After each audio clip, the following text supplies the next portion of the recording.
Halo guys, kali ini kita kembali lagi bersama Pendidikan.id yang dibawakan langsung oleh saya Alvin.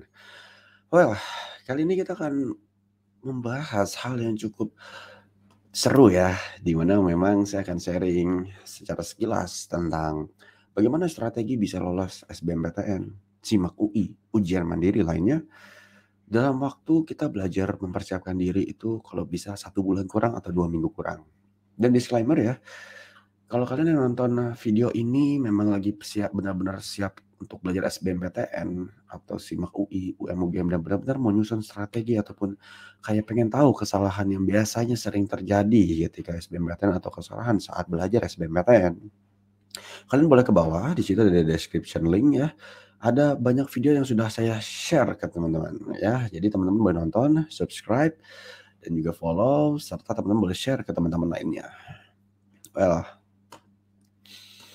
saya share screen dulu. Nah, ini dia guys. 3 strategi lolos tes SBMPTN, SIMAK, ujian mandiri UGM, dan ujian mandiri lainnya dalam waktu belajar kurang dari 2 minggu ya. Saya memperkenalkan diri saya dulu, buat teman-teman yang belum mengenal saya, nama saya Alvin. Saya adalah alumni dari Fakultas Hukum UGM, di mana memang ya saya masuk UGM di tahun 2013, artinya saya lulus SMA di tahun 2013 juga. Cuman memang ya saya tidak mendapatkan SNMPTN undangan guys, gitu loh. Walaupun memang saya juara umum, di sini bisa dilihat ya Demos Student Academic. Saya juga memperoleh banyak prestasi seperti OSN, Lomba Bisnis Plan Tingkat Nasional, Bisnis Plan Syariah gitu ya. Tapi tidak mendapatkan SNMPTN undangan guys. Sementara saya nanya teman saya yang lain gitu ya, "Lu lulus di mana undangan?" "Oh, gue dapet Vin, manajemen UI, akuntansi UI, manajemen Unpad, komunikasi Unpad, akuntansi Unpad." Saya juara umum tidak dapat. Padahal saya juga punya prestasi sampai tingkat nasional gitu. Jadi balik lagi ya teman-teman ya, ini suatu hal yang cukup berat untuk SNMPTN undangan ini apalagi kalau kamu memegang juara umum seperti saya gitu. Karena kamu udah dapat prestasi yang cukup bagus, kamu harus tes tulis juga gitu. Jadi kamu harus memiliki motivasi untuk bangkit lebih mantap lagi setelah itu gitu loh. Dan memang akhirnya saya ngikutin tes SBMPTN sekitar 2 minggu kemudian setelah pengumuman undangan ya. Saya lupa tepatnya kapan, mungkin sekitar 2 mingguan. Minggu depannya lagi tes SIMAK UI, minggu depan lagi tes UM/UGM guys. Nah, saya lolos ke Fakultas Hukum Unpad ya, Pajajaran Bandung ketika SBMPTN, dan SIMAK UI saya lolos ke Fakultas Hukum UI reguler, di mana Unpad ini adalah pilihan kedua saya ketika SNMPTN undangan, nolak saya. Tapi saya lolos di SBMPTN. Dan UI adalah kampus yang nolak saya ketika SNMPTN undangan. Tapi dia menerima saya di jalur SIMAK UI. Lalu minggu depan ya saya tes UM/UGM, saya lolos ke Universitas Gadjah Mada. Yogyakarta, Fakultas Hukum UI, Fakultas Hukum UGM reguler. Semuanya reguler, semuanya jurusan favorit, semuanya kampus top kampus semua. Ini, strategi ini pernah saya share juga ke murid-murid les saya karena memang ketika saya kuliah, satu ya, saya kuliah full beasiswa gratis ya, beasiswa, jadi orang tua saya tidak terbebani sama sekali. Yang kedua adalah saya ngajar les cari duit juga gitu ya. Kalau teman saya yang lain ikut makrab, organisasi segala, saya cari duit waktu itu dan ngasah public speaking serta teaching saya, serta berorganisasi dalam dunia kerja langsung gitu ya. Dan murid saya ini banyak yang lolos ke UI, ke UGM, ke ITB, ke Unpad, dan ke sebagai lainnya. Nih, bagus banget deh pokoknya murid-murid saya itu motivasinya tinggi, belajarnya rajin, makanya pada lolos. Well, yang perlu kita lakukan ketika kamu memiliki waktu dalam 2 minggu atau kurang. Sekali lagi ya, 2 minggu atau kurang.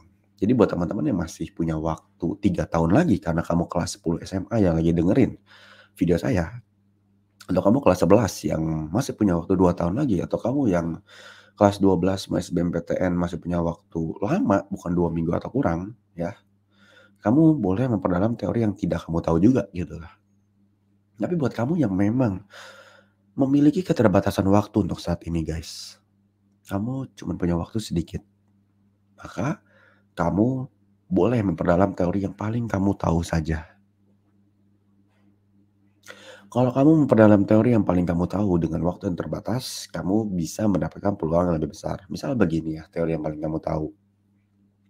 Ada beberapa mata pelajaran, misal yang IPA, fisika, kimia, biologi, matematika IPA, matematika dasar, Bahasa Indonesia, bahasa Inggris, ya nggak? Dari itu semua mana yang paling kamu tahu? Pelajarannya dulu, baru teorinya. Pelajarannya apa yang paling kamu bisa? Oh, bahasa Inggris. Oke, kalau bahasa Inggris, teori mana yang paling kamu tahu? Bab apa yang paling kamu tahu? Itu yang kamu dalamin dulu. Baru bahasa Inggris. Kedua, fisika. Dari fisika ini semua bab apa yang paling kamu tahu? Udah, kamu dalamin itu aja dulu. Matematika, apa yang paling kamu tahu? Itu kamu dalamin dulu. Bagaimana kalau studi kasusnya dari pelajaran-pelajaran itu saya cuma tahu pelajaran misalkan fisika, kimia, biologi. Mata IPA nggak ngerti, bahasa Indonesia nggak ngerti, ya udah kamu dalemin pelajaran itu aja dulu. Kalau ada waktu lagi, masih ada waktu, baru kamu dalemin yang lain. Ya, itu prinsip saya dalam belajar waktu itu. Saya waktu tes IPS pun ya, itu mendalami yang paling saya tahu, soshum. Semua soshum saya paham. Tapi matematikanya gitu kan, saya nggak terlalu mendalami, biasa aja gitu. Akhirnya ya matematika diisi sewajarnya, dan soshum saya isi semuanya, karena saya paham. Gitu. Apakah itu benar semua jawaban soshum saya?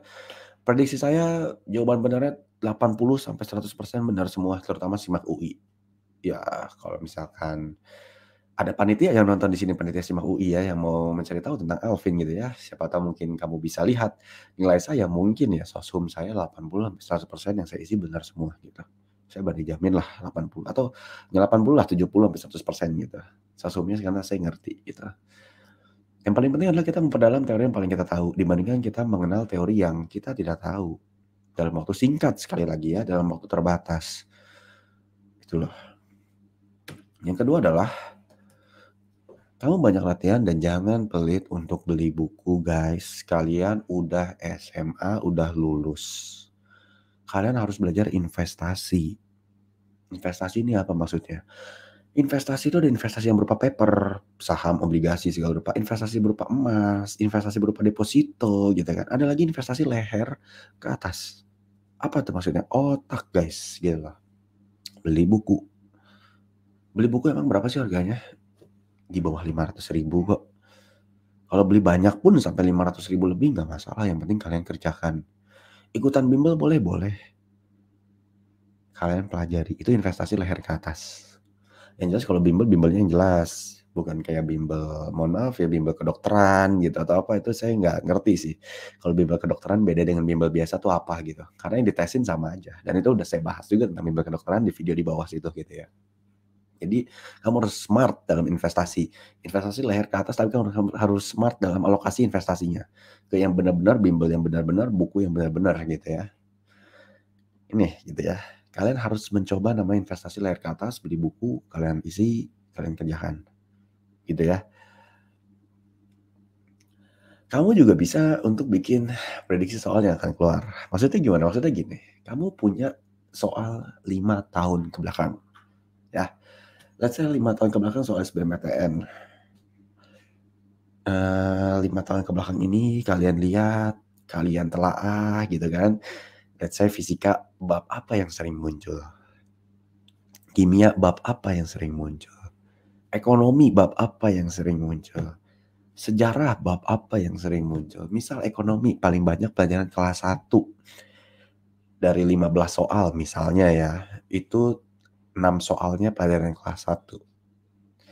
Dari 6 soalnya ini, 4 soalnya ini adalah elastisitas. Nah, kamu dalamin tuh elastisitas. Elastisitas itu kan yang dipelajarin SMA paling elastisitas permintaan dan penawaran, ya enggak? Nanti kalau kamu tes, itu biasanya yang dites itu adalah elastisitas permintaan penawaran, iya. Elastisitas silang, elastisitas pendapatan. Belum pernah dengar? Nah, kalian pelajarin itu. Saya sebagai anak OSN tahu itu gitu ya. Nah, kalian coba lihat baik-baik. Kira-kira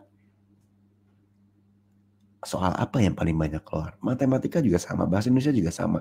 Kemungkinan kalau 5 tahun sering keluar itu mungkin tahun ke-6 yaitu tahun ini, mungkin. Itu juga yang paling banyak keluar.